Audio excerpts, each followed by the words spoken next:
ஒரு மனிதரிடமிருந்து நம்ம அறிவை பெற வேண்டும். மனிதர்கள் மனிதரிடமிருந்து தான் அறிவை பெறணும். அப்பதான் மனிதர்கள் மீது அன்பு வரும், பாசம் வரும், விசுவாசம் வரும். இன்னைக்கு ஏன் மனிதர்களுக்கு மனிதர்கள பிடிக்கல? மனிதர்களை அழிப்பதற்கு மனிதர்கள் ஏன் முடிவு மனிதர்கள் தேவையில்லை என்று நினைக்கிறார்கள். அறிவை பெறுவதற்கு மனிதர்கள் தேவையில்லை. ஏனென்றால் புத்தகத்திலிருந்து நாங்கள் அறிவை பெற்றுக்கொள்கிறோம். அதனால எங்களுக்கு மனிதர்கள் தேவையில்லை. புத்தகம் இருக்கிறது. அறிவை பெறுவதற்கு மனிதர்கள் எதற்காக? ஒரு தகவலை பெறுவதற்கு, ஒரு செய்தியை பெறுவதற்கு, வாழ்க்கையில் வழிகாட்டுவதற்கு நமக்கு எதுக்கு மனிதர்கள் நமக்கு தான் புத்தகங்கள் இருக்குதே! அப்படின்னு சொல்லி புத்தகங்கள் இருக்கிறனால தான் மனிதர்களுக்கு மதிப்பே இல்லாம போச்சு.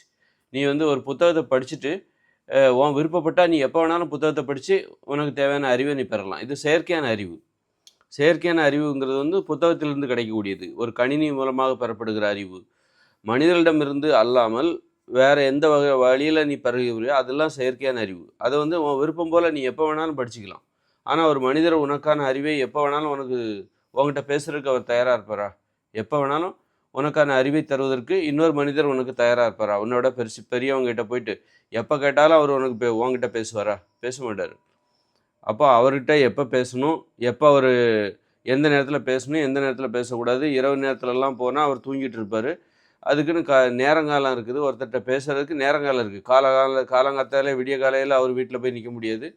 அப்போ மனிதர்களிடம் போய் நம்ம பேசணும், அறிவை பெறணும் அப்படின்னா, அதற்கு விதிமுறைகள் இருக்கு. நேரங்காலம் இருக்கு. எல்லா நேரத்துலயும் அதனால தான் என்ன பண்றாங்க, நம்ம சௌகரியத்துக்கு நம்ம என்ன பண்ணலாம், புத்தகத்த எடுத்து படிச்சுக்கலாம். அப்படின்னு சொல்லிட்டு புத்தகத்துல இருந்து படிக்க ஆரம்பிச்சுட்டாங்க. அறிவை பெறுவதற்கு எளிதான வழி புத்தகம் தான். மனிதர்கள்ட்ட போய் நம்ம இப்போ அறிவை பெறணும் அப்படின்னா, பெரியவங்ககிட்ட போய் நம்ம பணிஞ்சு போய் நிக்கணும். அவர்ட்ட அவர்ட்ட அன்பு செலுத்தணும். அவர் சொல்ற சின்ன சின்ன வேலைகள செய்யணும். இப்படி அவருக்கு நமக்கு புடிச்சு போணும். இவ்வளோ விஷயம் இருந்தா தான் அவரிடமிருந்து நாம் அறிவை பெற முடியும். பிறரிடமிருந்து நாம் அறிவை பெற முடியும். அல்லது நம்மகிட்ட இருக்க அறிவே நம்ம மத்தவங்களுக்கு குடுக்கணும் அப்படின்னா, அவங்க நம்மகிட்ட பணிவா பேசணும். நம்ம சௌகரியமான நேரத்துக்கு தான் அவங்க நம்மகிட்ட பேசணும். நாம தூங்கிட்டு இருக்கும்போது எனக்கு ஒரு டவுட்டுன்னு கேட்டா நம்மளால பதில் சொல்ல முடியாது. அப்போ மனிதர்களிடமிருந்து அறிவை பெறுவதற்கு நமக்கு நெறைய தடைகள் இருக்கு. நெறைய அசௌகரியங்கள் இருக்கு. நெறைய சிரமங்கள் இருக்கு. அதனால என்ன பண்ணிட்டாங்க, புத்தகம் தான் ஈஸி. மனிதர்களிடமிருந்து அறிவு பெறுவதுன்னா பேசுறது தான். இந்த மாரி நம்ம பேசுறோம்ல, இப்ப நான் பேசுறேன்ல, நான் போய் ஒருத்தன்ட்ட போய் பேசுறேன் அப்படின்னா, அதற்கு அதுதான் மனிதர்களிடமிருந்து பெறக்கூடிய அறிவு. என்னிடமிருந்து. ஆனா ஒரு புத்தகத்திலிருந்து பெறக்கூடிய அறிவு அப்படிங்கிறது இன்னும் ஈஸி. நம்ம எப்போ வேணாலும் படிச்சுக்கலாம். அப்படிங்கிற மாரியான ஒரு அறிவாக இருக்கிறது. எப்போ வேணாலும் படிச்சுக்கலாம் நம்ம சௌகரியத்துக்கு. வேண்டான்னா தூக்கி மடிச்சு போட்டுறலாம். படிச்சு முடிச்சாச்சா, அது காயலாங்கடையில கூட தூக்கி அப்போ ஒரு மரியாதை இல்லாமல் ஒரு அறிவை பெறுவதற்கு இந்த புத்தகங்கள் காரணமாக இருக்கிறது. மரியாதை இல்லாமல். நீ புத்தகத்த அப்படி படிச்சுட்டு அப்படி தூக்கி கூட போடலாம். எந்த நேரத்தில எடுத்தாலும் நீ அந்த புத்தகத்த படிக்கலாம். படிச்சு முடிச்சுட்டியா, காயலாங்கடையில போட்டுருவ நீ அந்த புத்தகத்த. சூப்பர் புத்தகம் அப்படின்னு நெனச்சு படிப்ப. அப்புறம் முடிச்ச பிறகு, அப்புறம் எதுக்கு வீட்ல சுமை அப்படி தூக்கி காயலாங்கடையில போட்டுருவ.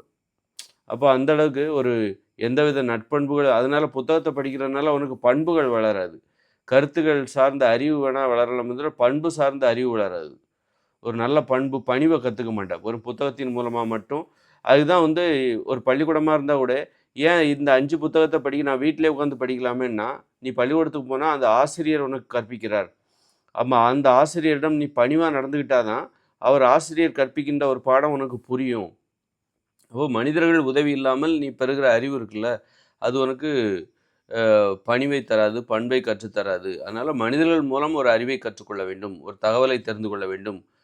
அப்படிங்கிறதுக்காக தான் பள்ளிக்கூடம் அனுப்புறாங்க. 5 புத்தகத்த நான் வீட்டிலேயே உட்காந்து படிச்சுக்கலான்னா, வீட்டிலேயே உட்காந்து படிக்கிறனால உனக்கு நல்ல பண்புகள் எதுவுமே வளராது. ஆனா ஒரு ஆசிரியர்ட்ட நீ பணிவா நடந்துக்கிட்டா தான் அவர் கத்துக்கிறது உனக்கு புரிய வரும். அதனால மனிதர்களிடமிருந்து நாம அறிவை பெறும் பொழுது, நம்ம தகவலையும் பெறுகிறோம், அறிவையும், கருத்துக்களையும் பெறுகிறோம். அதே நேரத்தில பண்பையும் பெறுகிறோம். பண்பு இல்லாமல் மனிதனிடமிருந்து அறிவை, கருத்தை, தகவலை எதையுமே பெற முடியாது. அப்ப அந்த பண்பு தான் அடிப்படையானது. நீ எவ்வளோதான் அறிவாளியா இருந்து பிறரை மதிக்க தெரியலன்னா, உன்னிடம் இருக்கிற அறிவுனால மத்தவங்களுக்கு நன்மை ஏற்பட போறதில்ல. மத்தவங்களுக்கு தீமை தான் ஏற்படும். அப்ப அதுதான் இங்க என்ன நடக்குது? நம்ம எப்போதும் நமக்கு ஆசிரியர் பாடம் நடத்திக்கிட்டே இருக்க போறதில்ல. நமக்கு முன்னாடி விளக்கி சொல்லிக்கிட்டே அவர் கடமைக்கு நடத்திட்டு போயிருவாரு. அதன் பிறகு நம்ம என்ன பண்றோம்? அ நாமளா தான் நம்ம அந்த புத்தகத்த பார்த்து படிச்சுக்கிட்டு பெரும்பாலும் அந்த புத்தகத்திலிருந்து தான் ஆசிரியர் எப்போ ஒரு வாட்டி அவர் கடமைக்கு பாடத்த நடத்திட்டு போயிடுவாரு. அதன் பிறகு நாம தான் என்ன பண்றோம்? அந்த புத்தகத்த தனியா படிச்சுக்கிட்டு, தனியா உட்காந்து படிச்சுக்கிட்டு, இப்படி படிக்கிறனால தான் மனிதனிடம் பண்பு இல்லாம போச்சு. மனிதனிடம் எப்படி பழகணும் அப்படிங்கிற அந்த பண்புகள்லாம் இல்லாம போச்சு. அந்த மனிதனிடம் இருக்கிற இன்னைக்கு புத்தகம் மூலம் படிக்கிற அறிவு என்பது மனிதர்களுக்கு அழிவை ஏன் தருகிறது என்றால், அதில் பண்பு இல்லை. பண்பு மூலம் அதாவது நல்ல பண்புகள் மூலமாக அந்த கல்வி கற்கப்படவில்லை. ஏன்னா புத்தகத்திலேருந்து நீ கல்வி கற்கிற. புத்தகத்திட்ட போய் நீ பணிஞ்சு நிற்கணுங்கிற அவசியம் இல்ல. பணிவா நிற்கணுங்கிற அவசியம் இல்ல. அப்பதான் அந்த புத்தகத்திலேருந்து படிக்க முடியும் அப்படிங்கிற அவசியம் கிடையாது. நீ படிச்சு முடிச்சுட்டு எப்போ வேணாலும் நீ அத எடுத்து படிக்கலாம். எப்போ வேணாலும் படிச்சு முடிச்சுட்டு அப்படி தூக்கி கூட போடலாம். அந்த மாரி உன் சௌகரியத்துக்கு படிச்சு முடிச்சா காயலங்கடையில போட்டுருவ. எடைக்கு போட்டு பேரிச்சம்பழம் வாங்கி சாப்பிட்டுருவ. அப்போ இந்த மாரி தான் அந்த அப்ப இப்படி தான் கல்வி பெறப்படுகிறது பெரும்பாலும். கடமைக்கு தான் ஆசிரியர் ஒரு வாட்டி நடத்திட்டு போறாரு. மத்தபடி அதை நாம் மேலும் புரிந்து கொள்வதற்கு நாம தான் தனியா சிரமப்பட வேண்டியிருக்கு. அப்படி சிரமப்படும்போது பிறருடைய உதவி இல்லாமல் பெறப்படுகிற அந்த கல்வி, அதுதான் வந்து பண்பு இல்லாமல் பெறப்படுகிற கல்வியாக இருக்கிறது. அதனால தான் என்ன ஆகுது, அது வந்து பண்பு இல்லாமல் ஒருவர் கல்வி கற்கிறார் என்றால், ஒரு பணிவு, ஒரு அன்பு, பாசம், நீ மனிதரிடமிருந்து ஒரு கல்வி கற்கிற அப்படின்னா, உங்க அப்பாகிட்டேருந்து ஒரு தகவல தெரிஞ்சுக்கினா, உங்க அப்பா மேல விசுவாசம் ஏற்படும். இன்னைக்கு மனிதர்கள் புத்தகத்தின் மீது விசுவாசம் ஏற்படுகிறது மனிதர்களுக்கு. அதாவது நமது அறிவை பெறுவதற்கு இந்த புத்தகங்கள் தான் காரணமாக இருக்கிறது. அதனால புத்தகத்தின் மீது விசுவாசம் இருக்கு. புத்தகமே இல்லன்னா, அப்போ மனிதர்களிடமிருந்து தான் நீ ஒரு அறிவையும், தகவலையும், கல்வியும் கத்துக்கணும் அப்படிங்கும்போது, மனிதர்கள் மீது ஒரு ஒரு தகவலை தெரிந்து கொள்ளும்போது, அந்த தகவலை தந்த மனிதர் மீது உனக்கு அன்பு, பாசம், பணிவு எல்லாமே வரும். இன்னைக்கு அது வந்து மனிதர்களுக்கு இல்லாம போயிடுச்சு. புத்தகம் வந்ததுனால அந்த மதிப்பு, புகழ் எல்லாமே புத்தகத்துக்கு போயிடுச்சு. மனிதர்களுக்கு இல்ல. நீ இல்லன்னா என்ன? மனிதர்கள் இல்லன்னா என்னப்பா எனக்கு புத்தகம் இருக்கு. புத்தகம் இருக்கு. மனிதர்கள நான் சார்ந்து இருக்கணுங்கிற அவசியம் இல்ல. ஆனா அந்த புத்தகத்த எழுதினது மனிதராக இருந்தாலும், ஆனா அந்த புத்தகம் என்பது என்ன செய்யுது? மனிதர்களை சார்ந்து இருக்கணுங்கிற அவசியம் எனக்கு இல்ல.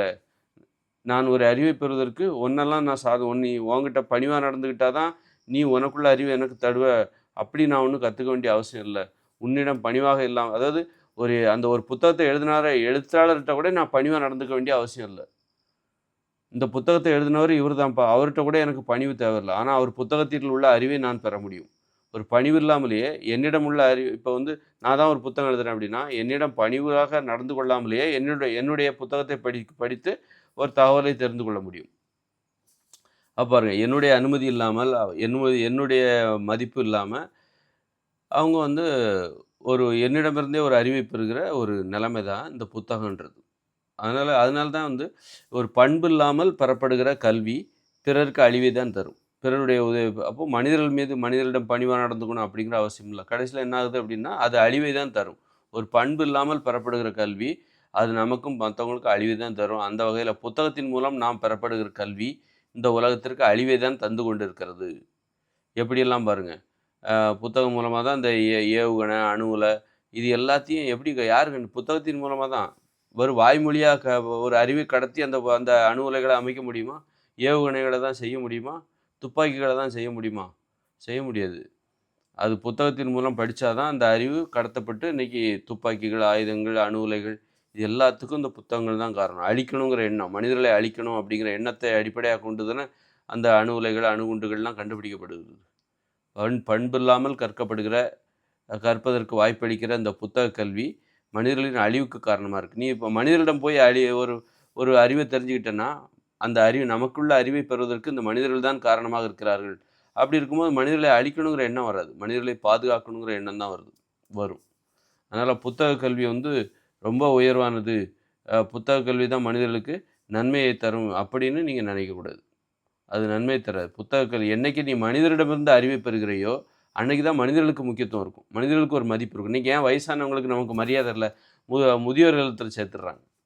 ஏன்னா உனக்கு தேவையான அறிவை பெறுவதற்கு முதியோர்கள் உனக்கு தேவையில்ல. முதியோர்கள் தங்களுடைய சின்ன வயசு அனுபவங்கள சொல்லுவாங்க. அப்போ நம்ம என்ன பண்ணுவோம்? அவங்களுடைய அவங்க காலகட்டத்த தெரிஞ்சுப்போம். அவங்க சொல்லுவாங்க, "என்னுடைய 5 வயசுல, 10 வயசுல நான் இப்படி நடந்துக்கிட்டேன்." அப்படின்னா, நம்முடைய தாத்தா வந்து அவருடைய 10 வயசுல இப்படியெல்லாம் நடந்துக்கிட்டாரு. அப்பல்லாம் இந்த மாரிலாம் இருந்துச்சு அப்படிங்கும்போது, அவருடைய கடந்த காலத்த வரலாற நம்ம தெரிஞ்சுக்க முடியும். அவருடைய அனுபவத்தில இது தப்பு, இது சரி. அப்போ நெறைய விஷயங்கள நம்மள வழி நடத்துவாரு. இன்னைக்கு நம்ம வந்து புத்தகத்தின் மூலமாவே எல்லாம் தெரிஞ்சுக்கும்போது, முதியோர்களால் நமக்கு என்ன பயன்? வெறும் சுமைன்னு நெனச்சு முதியோர் இல்லத்துல போய் கொண்டு சேர்த்துர்றோம். அதனால தான் நமக்கு முதுமைய பத்தி நமக்கு ஏன் பயம் வருதுன்னா, முதுமை என்பது மதிப்பில்லாத ஒரு பருவம். அப்ப நம்ம யாருமே நம்மள மதிக்க மாட்டாங்க. நம்முடைய அறிவு யாருக்குமே தேவையில்ல. நம்முடைய அன்பும் யாருக்குமே தேவையில்ல. அதனால இந்த புத்தகங்கள்ல சின்ன பசங்க கதை புக்கு படிக்கிறாங்க. அப்போ புத்தகங்களே இல்லன்னா, கதைய கேட்கணும்னா ஒரு தாத்தா கிட்ட போய் நிக்கணும். தாத்தா ஒரு கதை சொல்லுங்க. பாட்டி ஒரு கதை சொல்லுங்க. அப்படின்னு போய் நிக்கணும். அப்போ பாட்டிக்கு மரியாதை உண்டு. தாத்தாவுக்கு மரியாதை. எப்போ இந்த புத்தகங்கள்லாம் வந்ததோ, அப்பதான் தாத்தா, பாட்டிக்கு மரியாதை இல்ல.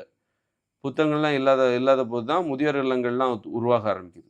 புத்தகங்கள் இருக்கும்போது தான் முதியோர் இல்லங்கள் உருவாகும். புத்தகமே இல்லன்னா, நமக்கு தாத்தா, பாட்டிகிட்டருந்து நம்ம நெறைய கத்துக்க முடியும். அவங்க அவங்க வயசான காலத்தில படுத்த படுக்கையா இருப்பாங்க. அப்ப அவங்க அனுபவங்கள் எப்படி இருக்கு? நீங்க எப்படி வாழ்க்கைய பார்க்குறீங்க?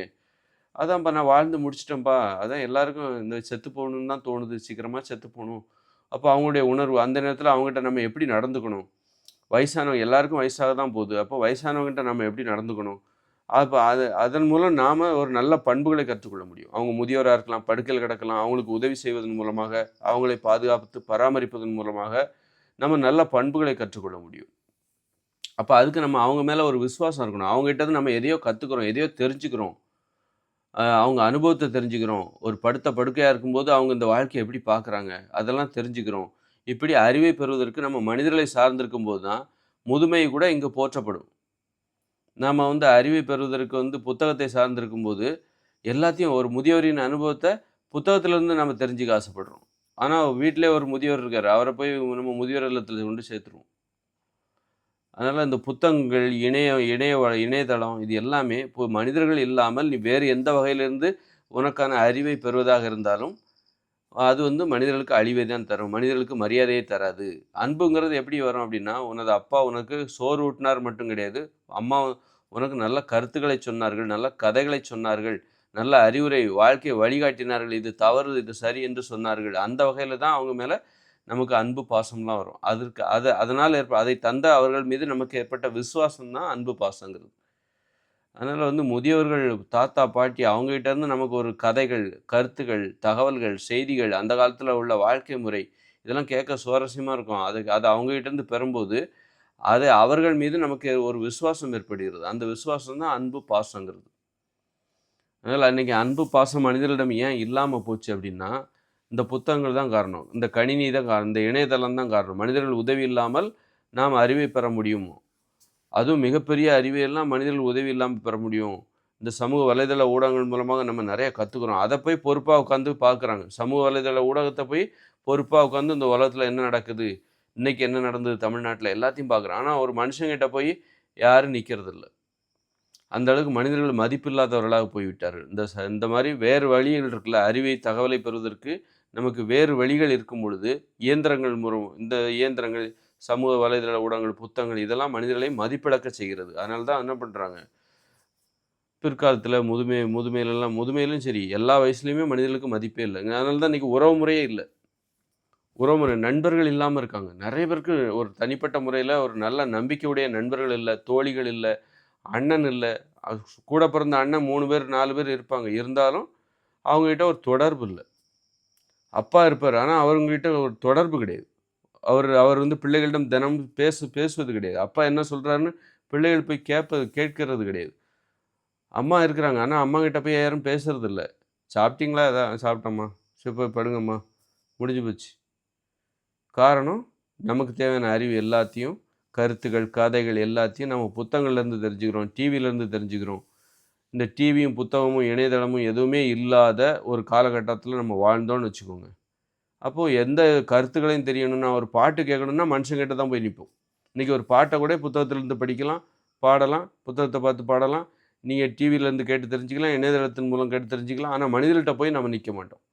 ஏன்னா, அந்த புத்தகங்கள் அல்லது இணையதளம், இதில உள்ள பாடல்கள் நல்லா சூப்பரா இருக்கு. ஆனா மனிதர்கள் எங்க அப்படி சூப்பரா எளிமையா இருக்கு. மனிதர்களிடமிருந்து போனா அவங்க எளிமையா தான் பாடுவாங்க. அப்போ இந்த இயந்திரங்கள் தான் பெருசு. மனிதர்கள் கொஞ்சம் கம்மி தான். அப்போ ஒரு பிரம்மாண்டமா இருந்தா தான், நாம ஒரு மனிதர்களே நாம எப்போ அவர் ஸ்டேஜ்ல பாடணும். ஸ்டேஜ்ல மைக்க வச்சு பேக்கிரவுண்ட் மியூசிக் எல்லாம் போட்டு பிரம்மாண்டமா இருந்தா தான் அது கேட்போம். சாதாரணமா இருந்தா கேட்க மாட்டோம். பிரம்மாண்டமா அதே போல பிரம்மாண்டமா டிவியில வருது, ரேடியோல வருது. அத நம்ம கேட்போம். ஆனா சாதாரணமா ஒருத்தர் மனிதர் ஒரு பாட்டு பாடுறாருன்னா, அத நம்ம கேட்க மாட்டோம். ஏன்னா எளிமையா இருக்கு. மனிதர்கள் எளிமையானவர்கள். ஆனா புத்தகம் என்பது பிரம்மாண்டமானது. இந்த இணையதளம் என்பது, இந்த ரேடியோ, டிவி இதெல்லாம் பிரம்மாண்டமானது. ஆனா மனிதர்கள் எளிமையானவர்கள். அவர்ட்ட போய் எதுக்கு மனுஷங்கள போய் அதனால தான் புறக்கணிக்கிறாங்க. எது பிரம்மாண்டமா இருக்கோ, எது ஆடம்பரமா இருக்கோ, அத வரவேற்கு. அப்போ மனிதர்களிடம் இன்னொன்னு மனிதர்களிடம் நான் எனது கருத்துக்கள நான் ஒருத்தர்ட்ட போய் பேசுறேன் அப்படின்னா, அதனால எனக்கு என்ன லாபம்? நான் ஒரு புத்தகமா எழுதி வெளியிட்டேன்னா, பல பேருக்கு போகும். எனக்கு வருமானம் வரும். நாம போய் ஒரு பெரியவர்ட்ட போய் பேசுனோம்னா, அவரு என்ன நினைப்பாரு? உன்கிட்ட பேசுறதுனால நீ எனக்கு என்ன மரியாதை குடுப்ப? அத வச்சு நான் என்ன பண்ண போறேன்?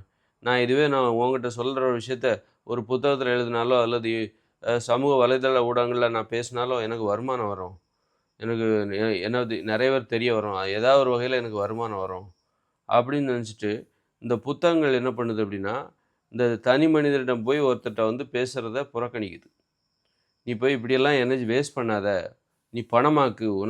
இந்த மாரி தனி மனிதர்ட்ட போய் நீ பேசினாக்கா, உனது நேரத்தையும் அது வீணடிக்கிற மாரி தான். அதனால உனது கருத்துக்களை, தகவல்களை, அறிவை நீ என்ன பண்ணு அப்படின்னா, நீ போயிட்டு அ புத்தகத்தில எழுது. அத வியாபாரமா பண்ணு.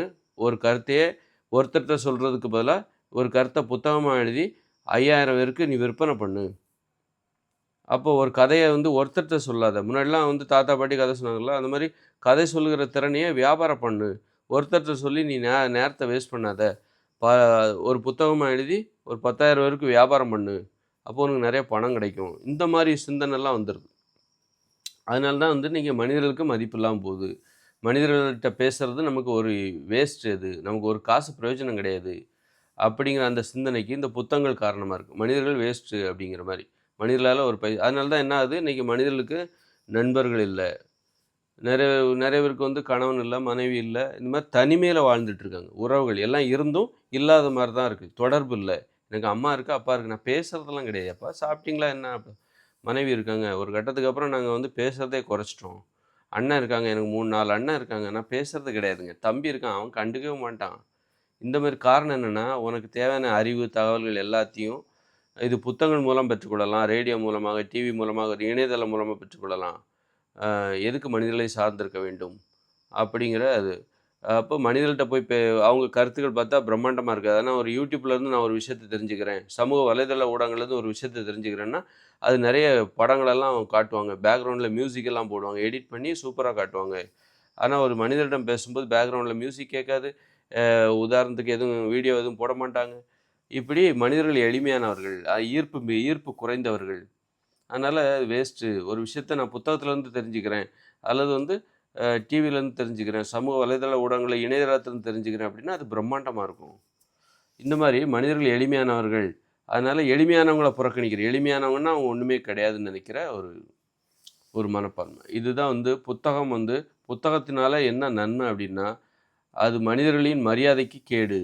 மனிதர்களுக்கான முக்கியத்துவத்தை இல்லாம எந்த அளவுக்கு முக்கியத்துவத்த இல்லாம செஞ்சுச்சுன்னா, இன்னைக்கு மனிதர்கள போரிட்டு மனிதர்கள கொலை பண்றாங்க. 50,000 1,00,000ன்னு கொலை பண்றாங்க. எங்க காசா, பாகிஸ்தான், இஸ்ரேல், அப்புறம் பாலஸ்தீனம், ரஷ்யா, உக்ரைன் அப்படின்னு அப்புறம் வந்து இலங்கையில ஸ்ரீலங்கா ஈழத்தமிழர்கள கொலை பண்ண அந்த சிங்களர்கள் இதெல்லாம் ஏன்னா மனிதர்களுக்கு முக்கியத்துவம் இல்ல.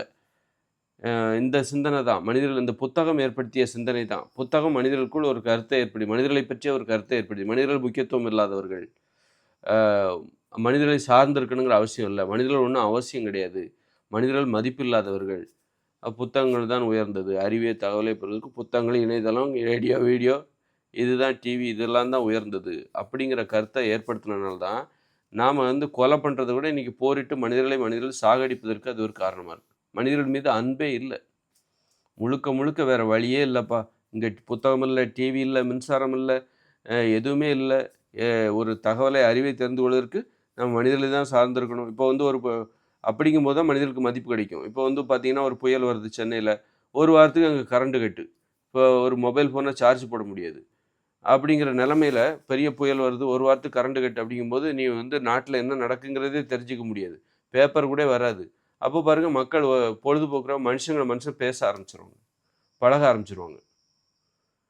இந்த அதான் வந்து அப்போ இதுலேருந்து என்ன தெரியுது? நீ வந்து இந்த புத்தகம் அப்போ புத்தகத்த படிக்க படி படி புத்தகம்ங்கிறது அது மின்சாரம் தேவையில்லை. ஆனா எல்லாரும் புத்தகம் படிப்பதில்லை. புத்தகம் படிக்கிறவங்க தான் மின்சாரம் இல்லன்னா கூட புத்தகத்த படிப்பாங்க. புத்தகத்த கொஞ்சம் பேர் தான் படிக்கிறாங்க, பொழுதுபோக்குக்காக. ஆனா நெறைய மக்கள் என்ன பண்றாங்க, டிவி இந்த மாரி ஏதோ ஒரு விஷயத்த தெரிஞ்சுக்கிறதுக்கு டிவிய நம்புறாங்க.